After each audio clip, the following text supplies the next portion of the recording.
I jacked on Ritalin, which makes me like, and terrified, sucked. But the part that was most edifying and most confusing simultaneously was in the corner of the schoolyard, then and now, there's a kind of a raised box of cement. It used to be the incinerator where the janitor would throw in the garbage and light it on fire. I don't think you can do that anymore. But it was like this raised, like a stage, basically. Sometimes the kids would get on to this platform, and one kid would bring in a battery-operated close-and-play record player, kind of a toy, kind of a record player. And kids would bring in these beautiful Motown Jackson 5, 7 inches of those great Jackson 5 singles. And you put the 45 on the lower part, lower the top down like a suitcase, and the needle hits the record, and out of like some awful sounding speaker, out comes the music. And these kids would hop up on the platform. They'd hold jump ropes with the red wooden handles, and they would pretend they were the Jackson 5, and they're all moving, like, in this beautiful, unity of motion. They looked fantastic. And the kids below are dancing. And these are kids like who can do like 5 jump ropes at a time. And if you did that to me, I would have choked. I got no coordination whatsoever. So I was in awe of these sleek, graceful young people who didn't like me, because I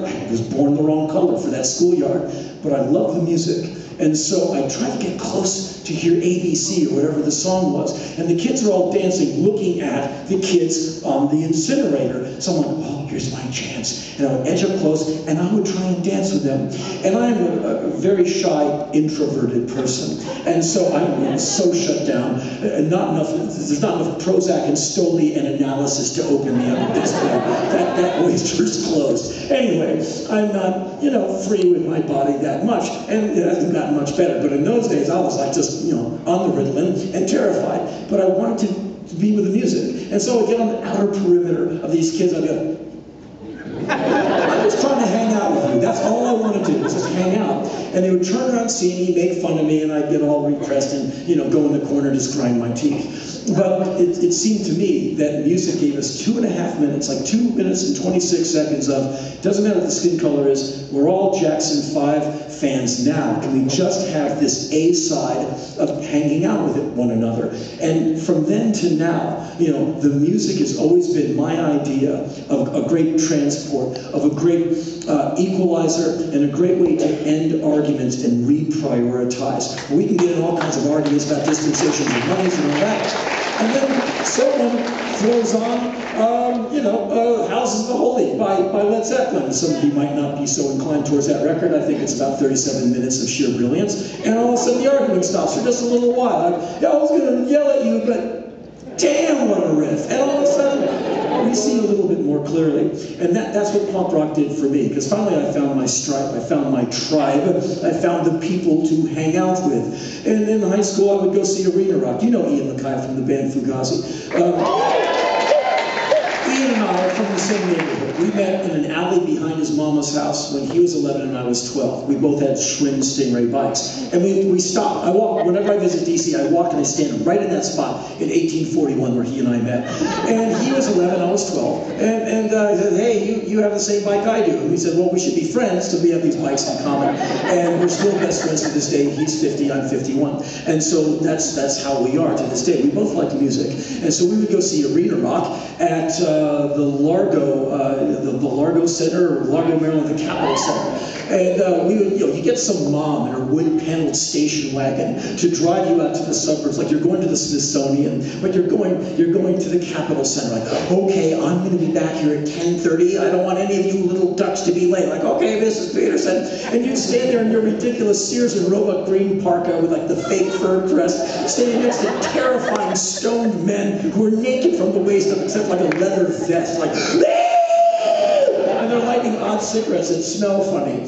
And we would watch bands like Aerosmith from like 1.5 miles from the stage. And by the time the songs would get to us, be like, 4 verses, later. And the band is like, all the pyrotechnics are exploding, the band's leaving stage, we're still hearing the second song. And by the time the song gets to you, its legs have been broken, the DE has been mutated and smashed to pieces. Kind of like the last sip of a long neck bottle of Coca-Cola taster is basically Coca-Cola flavored spit. We would get Aerosmith flavored sonic destruction. And we would argue, like, that was Walk This Way. No way, it was Rats in the Cellar. Bet. And these experiences were not that great. They're kind of sort of great, but you're like a mile and a half away. Like, is that Aerosmith? I don't know, little people running around.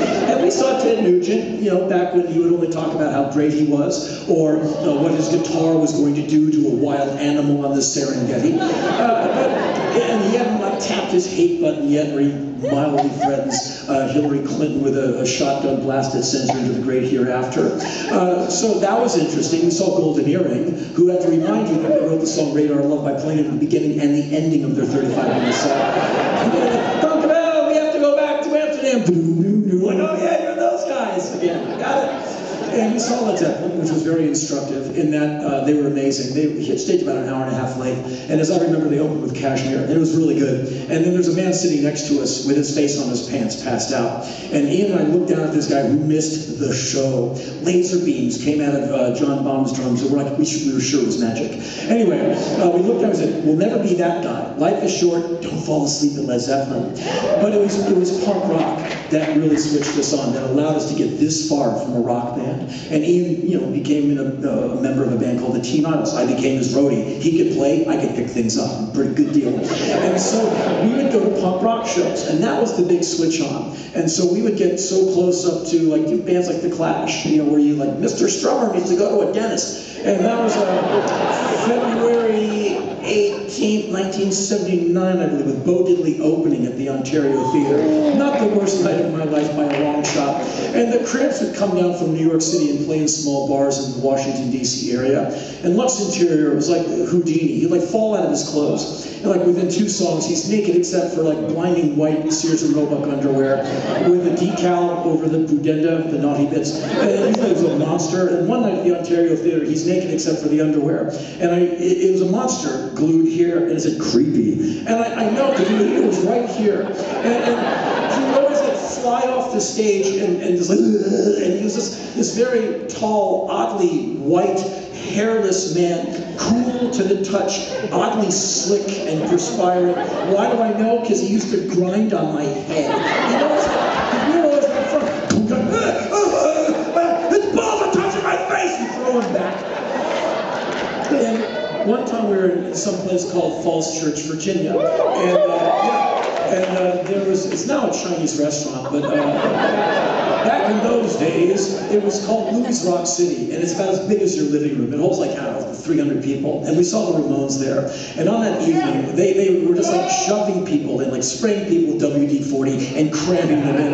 The greedy owner of the venues, he's like writing tickets on the back of bar napkins. Admit 1, go, go, go. And as the opening band is playing, the Single Bullet Theory, a local DC area band, they're playing their, their punk rock set, and we're being little brats. We want the Ramones! And this band's getting like $40 to play, and there were a bunch of little, like, you guys stop! And I've been in that band, in that I've had a bunch of 15-year like, we want the Beastie Boys! You shut up, you'll take what I give you.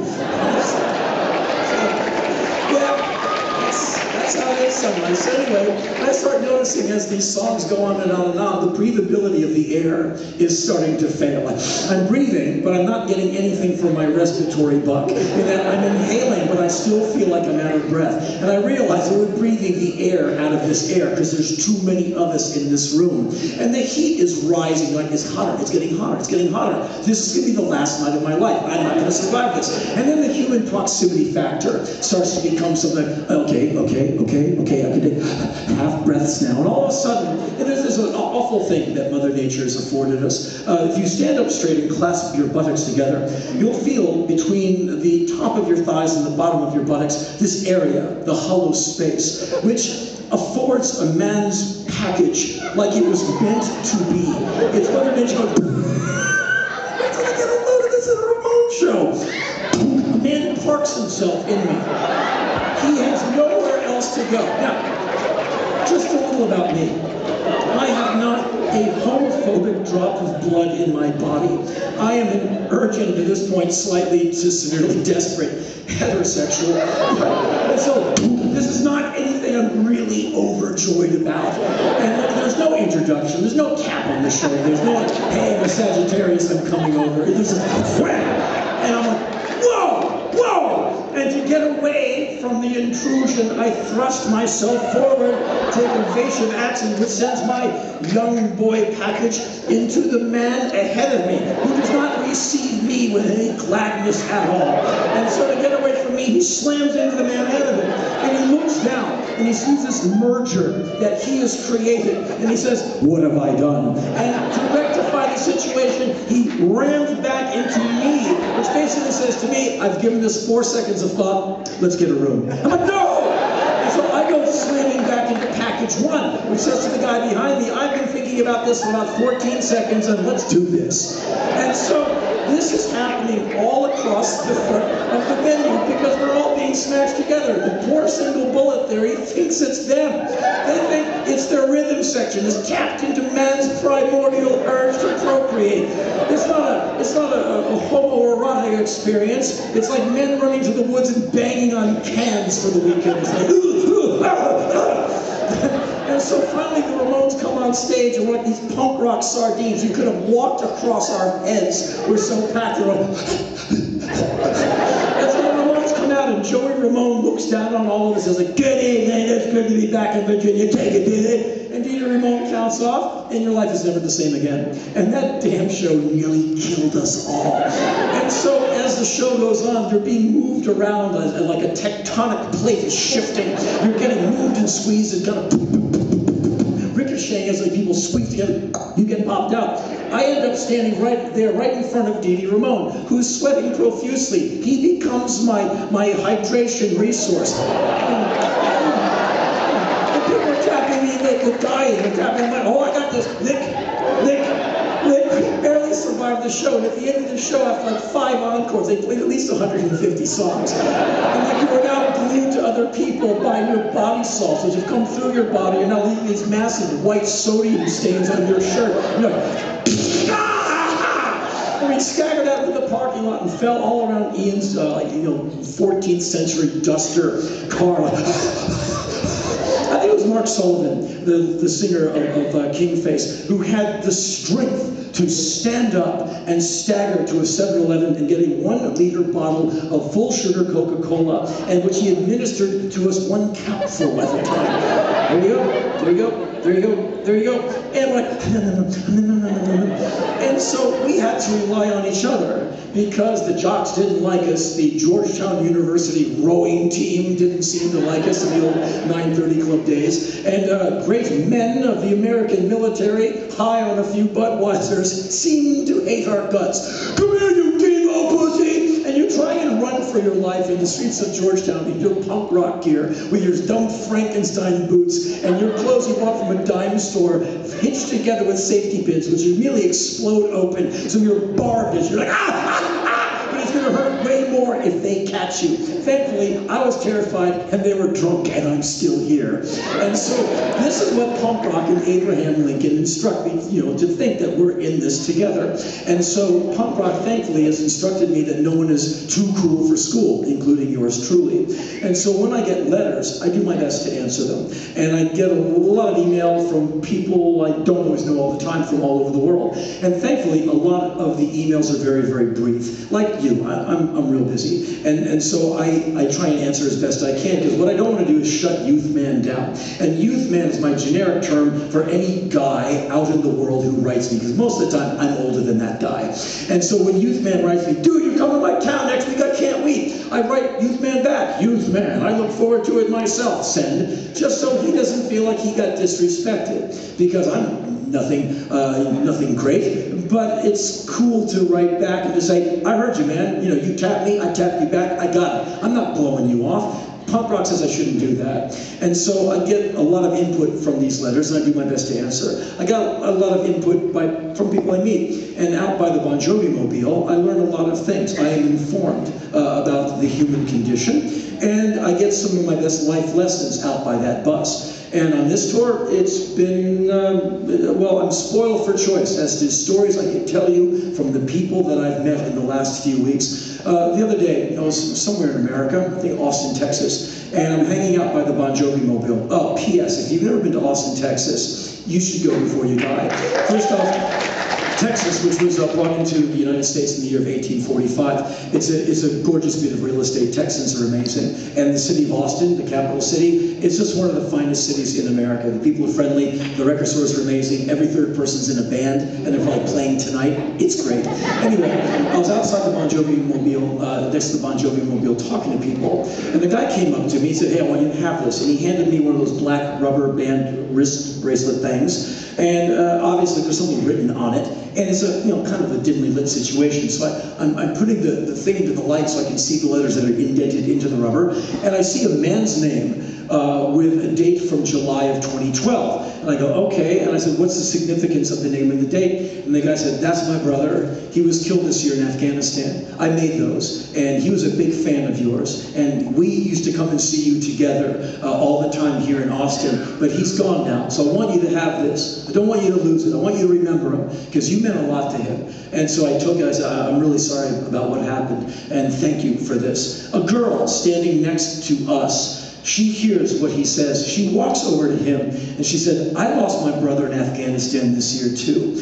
And this poor thing starts weeping uncontrollably. It just loses it. And then he starts to weep. And they hold on to each other, like these two people hugging each other like they're going to break each other's ribs. And there's nothing, in my opinion, that helps you in that situation. No words come to your rescue. There's nothing that anyone can say to make you go, oh, yeah, you're right, I'm okay. Nothing's okay in that moment. So these two people hold on to each other for what felt like a semester.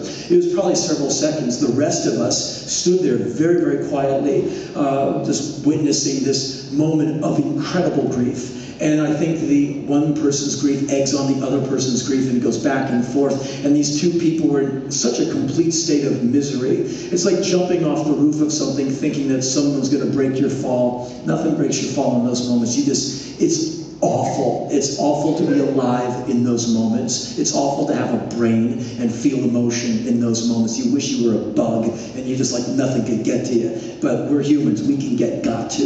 And so they break apart, everyone starts breathing again, and it was just one of those moments where you walk away going, that was like the realest thing I've seen in years. And it's experiences like that keep me from being prejudicial against my fellow Americans. Like I said before, the ones I disagree with, in that moment, I don't care who those two people are voting for. I just want to help. I can't judge them. I can't be angry at them. I can't argue with them or hate them. In that moment, I don't know what side of the aisle that thing falls on. It's just us. Again, this idea of punk rock and community. And a few days after that, I'm somewhere else, somewhere in the American Midwest, and I'm talking to people out by the Bon Jovi Mobile. And people, they hang out for a minute. They see that I'm shorter in person. They get bored. They split. Stuff going on. And so people fade away. And I notice there's a guy standing outside the basic perimeter of people, and he's going to wait for everyone else to leave. And everyone eventually drifts away.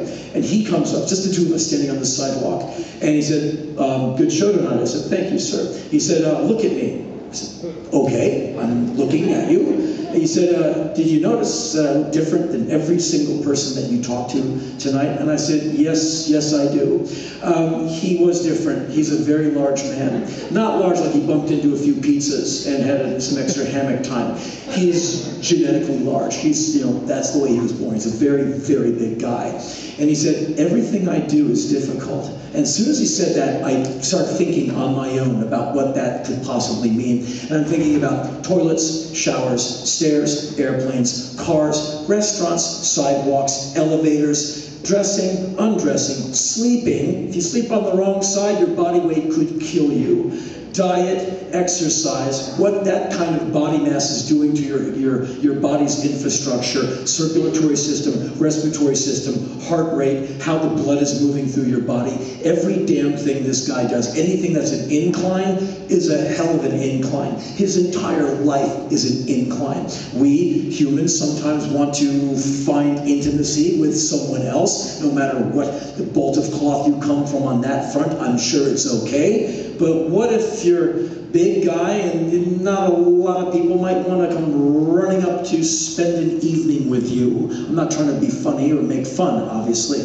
But everything this guy does, man, he wakes up every day like, okay, here I go with this thing. that I'm in. So I said, I've been thinking about it for the last few seconds, and I bet your life is completely challenging. He said, yeah, that's an understatement. I said, I got it. He said, I wanted to kill myself on and off since I was 13, and you don't know it, but I write you. I don't talk about this when I write you. I just write you and say, hey man, what's up? You always write me back. That goes a long way with me, and so do your books and records. They help keep me around. And I said, well, that's cool. I'm not standing around to get congratulated, but I said, I'm glad I answered you back. That's what I think is the right thing to do, and I'm glad the books, the records have been of service to you and given you some wind under your wings. But I can't be that which keeps you around, in that you got to be able to keep yourself around and inspire yourself to hang in there. He said, yeah, I'm not fooling myself. I know it's all about me staying around. I said, yeah, but look, as an asset to you, next time you have some ridiculous idea that you want to check out, and we all think about it now and then, but you can't do it. You just can't do it. So next time you have one of those moronic thoughts, you write me, and you remind me of this meeting. I won't forget you, man. I got a pretty good memory for this stuff. And I'll write you back, and I'll talk you down. But next time I come around here, man, you got to show up if you can. You can't be not showing up to the show because you're dead, right? He went, right. I said, right? He said, yeah, I got it. We shook hands. I said, all right, man, I'll see you next time. And he disappeared into the night. And so this is the input I get. At that moment, I can't judge this guy. I listen, I evaluate, and I just want to help fellow American, fellow human. And that's a bit kumbaya. But to me, it's also a lot of laps around the track where the lens becomes wider and wider and wider. And like I said before, I get a lot of mail. And I got a letter earlier this year that lodges in the memory. I got an email from an American girl. Her name, her age, and location shall remain classified. She sent in her email to me about 5 JPEGs of her naked body. And so, I'm not saying this in any way to try and impress you. Like at age 51, I still got it going on. Because I really, really don't. But in this letter, she sends me these 5 JPEGs, and she didn't say, hey, I'm naked, come and find me. She said, dear Henry, I'm a virgin, and I want you to check me out and tell me if you think a boy would like me. And this stunning display of vulnerability, it fairly takes the breath away. And so I double-clicked on one of the JPEGs. They're thumbnails, I can't see what they are. Boom, there's a naked teenage girl. And you might not believe me, but this is true. I didn't double-click on any of the other ones. My eyes acclimated, and I saw the thumbnail.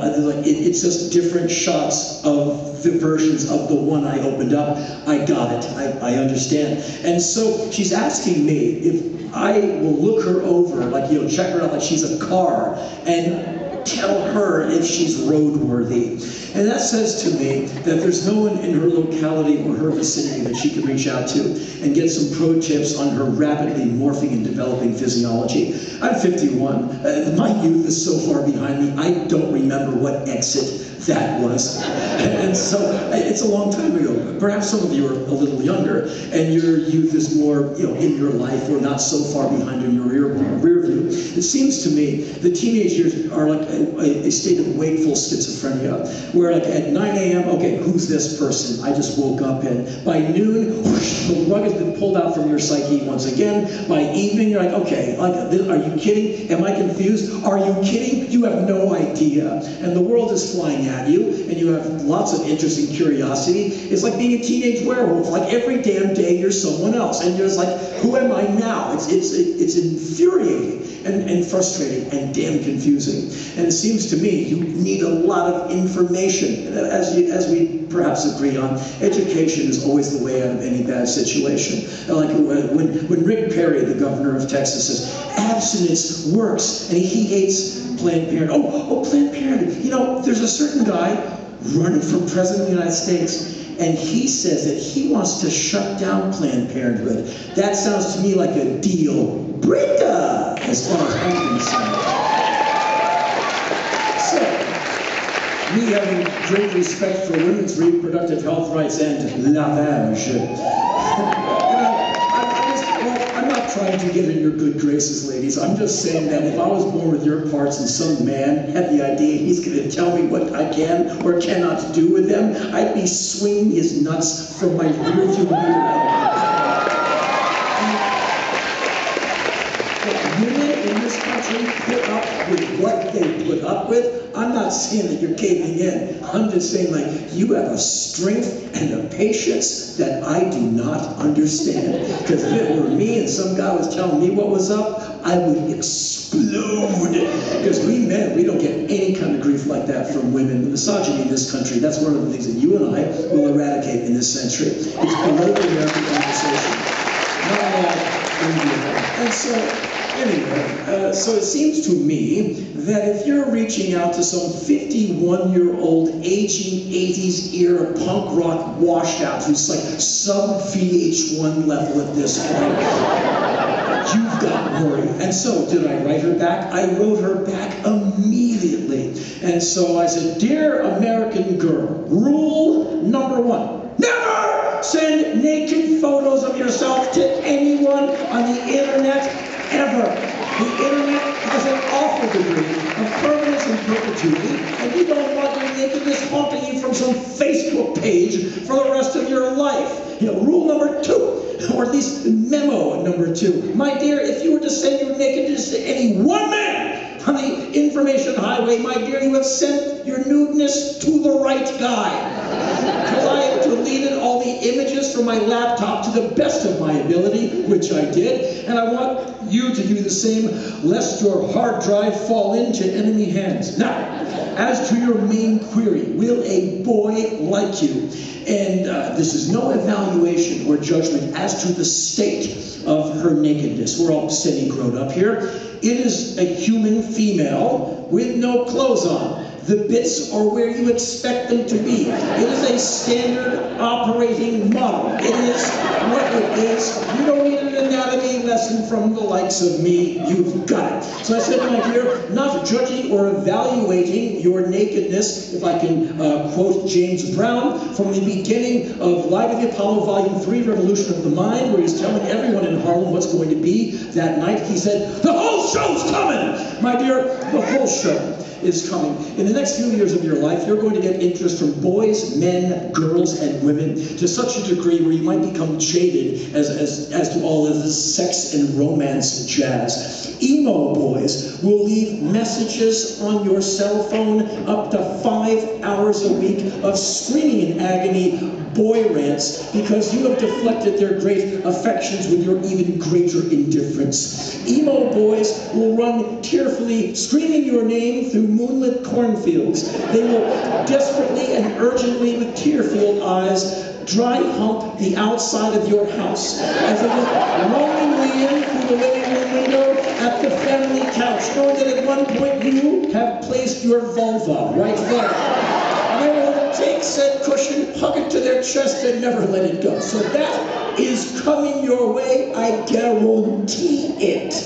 Now, that being the case, my dear, you're going to have to stop hurling your nakedness onto the raw auction block of the internet. You are not some party favor. You are not an hors d'oeuvre. You are a human being deserving of affection and kindness and contact and all that stuff. But you are entering into the adult world where everything is for keeps. It's a very fast world where people play in a very mean way. And so the anonymity of the internet affords people to be one thing, but really be another. So I said, don't let your first date be your last, because no doubt you're curious. You want to meet a boy. So you go on the internet, you go into a chat room, and bam! All of a sudden, out of nowhere, you meet your online Romeo, who's 17 years old, handsome, hunky, Justin Bieber-esque. He loves your poetry. He's a great listener. He asks you out on a date. You are thrilled. You find out that he lives fairly far away, but he's going to strike a deal with you. He'll drive halfway between his home to yours, and you'll meet at a Dunkin' Donuts and talk about everything.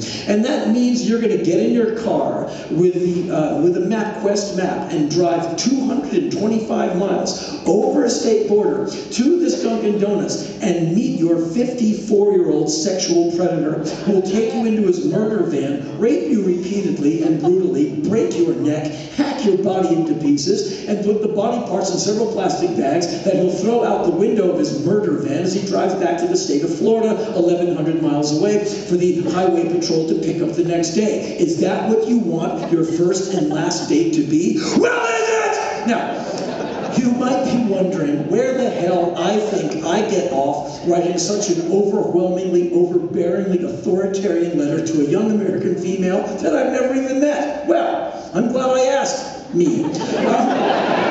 At this stage of the station, right now in my life, I reckon I'm like Zarathustra, coming down from mountain high in spring, long white beard waving in the breeze, mighty staff in hand, preaching stentorian from the mount. Send. And I sent that off. And it took this nice gal like 48 hours to get back to me. I think she was winded. Like, wow. I was like, it was like getting thrown into the boards. There was a lot of stuff I laid on her. It was like that scared straight thing. I wanted to, like, you know, shake her up just a little bit. You know, sending naked photos to a 51-year-old man. My dear, you know, deal. So, no. And so she wrote back. She's like, wow, thanks, I think. What the hell was I thinking? I said, no harm, no foul, my young friend. You're thinking like a young person. You got a lot of questions. It's okay. But you know what? You got to take good care of yourself. You have to respect yourself. You have to hold yourself in a certain level of esteem so others may do so. I'm not a doctor. You got a lot of real questions about anatomy. I've got the other parts. I don't know what to tell you. Besides, respect yourself. Do not run up to this stuff. Walk up to it with care. You have your whole life to live and a body to enjoy, and you deserve the respect and the kindness. So that, you know, it's not going to go away. It's just, you know, that's what you're after is going to be around until you're about 85. So don't worry about that. But you need to find someone in your locality, your vicinity, to give you some pro tips, because I'm no doctor. I'm just your aging punk rock friend on the American Internet highway. And so I sent that off, and I only hope that she does well for herself. She deserves good stuff. But it seems to me it's very hard to be a young person in the world now, as everything comes at you, 80,000 bytes a second in high definition. Back in my day, we didn't have the internet, we didn't have cell phones. Like, you hope to cop a feel before you were 40. That's what we are. Is it going to happen? Probably not. Okay. Like, just keep on turning up the music and just like, life is pain. And so it made me very poetic. And so I turned 50 last year, which is no big damn deal. It's merely the year between 49 and 51. And as 49 was coming to an end and my 50th year was starting, as I was like 49.9999% old, I was thinking to myself, what is 50 going to be like? And how am I going to deal with that? Because I kind of sort of come from the music world. And it seems to me that different genres of music afford its practitioners different degrees of dignity and grace as they age. In particular, country western music, in my opinion, allows its practitioners to grow old and not give a damn about the age of the player. In that, when we assess the idea of Willie Nelson, we don't think about Willie Nelson's age. We come to the conclusion that he's a great American poet, he's a great American musician, he's a great asset to this country, and he seemed like a cool guy. I've never met him, but I'd like to. That's a hand I'd like to shake. But I don't wonder how old he is. He's probably old as wax. But it doesn't matter. It's Willie. And he's probably done 4 shows today. I mean, he's the real thing. He's living it. So all you have is respect for Willie Nelson. Age does not come into it. And you look at the face of Merle Haggard, like this deeply lined map of history on his face. You know, like, what? That's an old face. You go, that's a wise face, man. What's in those lines? Wisdom. I mean, like, life. Death, real stuff is in that face. Any record he's going to do is going to be worth listening to because he's lived it. And arguably, Johnny Cash made some of his finest records towards the end of his life. And you know, there's a guy with a whole life of great records, but some of those later ones were just astonishingly good. And I was very lucky. I got to see him a couple of times, and it was fairly terrifying to sit in a building with Johnny Cash, because everyone would walk out of there like silent, like, we've been in the room with a legend. I mean, he was that good. He'd sing, and every hair on your body stands up. He's that guy. And I got to meet him briefly at one point, and I called him Mr. Cash. He said, call me Johnny. And I said, I won't be able to do that, sir. it's a good night. But unfortunately for me, this is just my opinion. If you disagree, fair enough. Yeah, it's just my opinion. The genre of music I kind of sort of come from, punk rock / independent music, it does not afford age all that well. I think we age fairly obscenely.